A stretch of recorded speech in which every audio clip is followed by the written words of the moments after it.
తెలుగు రాష్ట్రాల మధ్య కీలకమైన బీబీనగర్ గుంటూరు రెండో లైన్ పనులు 2-3 నెలల్లో ప్రారంభమయ్యే అవకాశాలున్నాయి. ప్రస్తుతం ఈ మార్గంలో సింగిల్ లైన్ మాత్రమే ఉండగా డబ్లింగ్ ప్రాజెక్టు గతేడాది మంజూరైంది. టెండర్ల ప్రక్రియ తుదిదశలో ఉంది. దాఖలైన బిడ్లను పరిశీలిస్తున్నట్లు, త్వరలోనే గుత్తేదారును ఎంపిక చేయనున్నట్లు రైల్వే వర్గాల సమాచారం.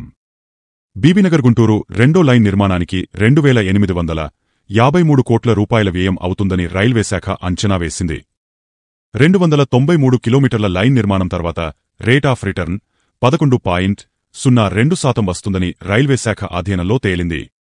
బీబీనగర్ గుంటూరు మార్గంలో ఇప్పటికే సికింద్రాబాద్ తిరుపతి వందేభారత్, సికింద్రాబాద్ విశాఖపట్నం, దురంతో ఎక్స్ప్రెస్ సహా నారాయణాద్రి, విజయవాడ ఇంటర్సిటీ, గుంటూరు ఇంటర్సిటీ, సబరి, ఫలక్నుమా, నర్సాపూర్, జన్మభూమి, విశాఖ, గోల్కొండ, పల్నాడు ఎక్స్ప్రెస్ వంటి ముఖ్యమైన రైళ్లు ఈ మార్గంలో రాకపోకలు సాగిస్తున్నాయి.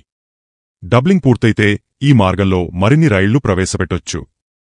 ఇప్పుడు తిరుగుతున్న రైళ్ల వేగాన్ని పెంచడానికి అవకాశముంటుంది. తద్వారా ప్రయాణికులకు సమయం ఆదా అవుతుంది. రైళ్లను మరిన్ని స్టేషన్లలో ఆపేందుకు ఆస్కారం ఏర్పడుతుంది. జూన్లో కేంద్రంలో కొత్తగా ప్రభుత్వం కొలువుదీరుతుంది. జూలై నెలలో కేంద్రం పూర్తిస్థాయి బడ్జెట్ ప్రవేశపెట్టే అవకాశాలున్నాయి. అందులో అధిక నిధులు కేటాయిస్తే పనుల్ని వేగంగా మొదలుపెట్టేందుకు వీలవుతుంది.